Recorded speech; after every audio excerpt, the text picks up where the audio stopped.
চিরপ্রতিদ্বন্দ্বী ইংল্যান্ডকে হারিয়ে টানা দ্বিতীয়বারের মতো ফিফা বিশ্বকাপের ফাইনালে জায়গা করে নিয়েছে বর্তমান চ্যাম্পিয়ন আর্জেন্টিনা।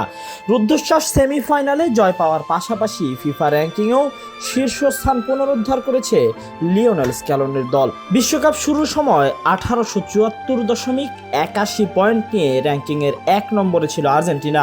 তবে 2 জুলাই প্রকাশিত র্যাঙ্কিংয়ে তাদের হটিয়ে শীর্ষে উঠে আসে ফ্রান্স।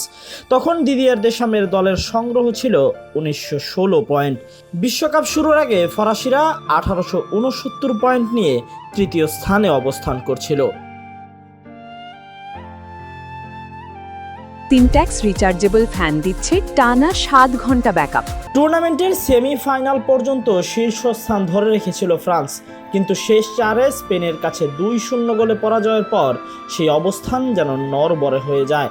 সুযোগটি কাজে লাগিয়ে ইংল্যান্ডের বিপক্ষে সেমিফাইনাল জয়ের মাধ্যমে র্যাঙ্কিংয়ের শীর্ষে ফিরে আসে আর্জেন্টিনা।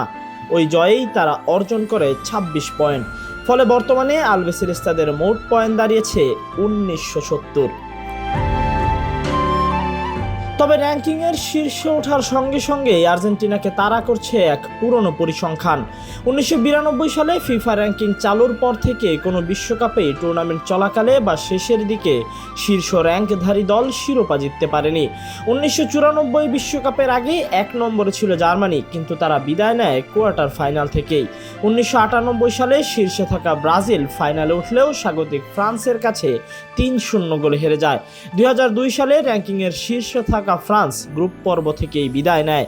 2006 সালে 1 নম্বর ব্রাজিলের যাত্রা থামে কোয়ার্টার ফাইনালেই। একই চিত্র দেখা যায় 2010 ও 2014 বিশ্বকাপেও। যথাক্রমে ব্রাজিল ও স্পেন শীর্ষ র্যাঙ্কধারী দল হিসেবে টুর্নামেন্টে অংশ নিলেও শিরোপা জিততে পারেনি। 2018 সালে 1 নম্বরে থাকা জার্মানি গ্রুপ পর্ব থেকে ছিটকে পড়ে, আর 2022 কাতার বিশ্বকাপে শীর্ষে থাকা ব্রাজিল কোয়ার্টার ফাইনালে ক্রোয়েশিয়ার কাছে হেরে বিদায় নেয়।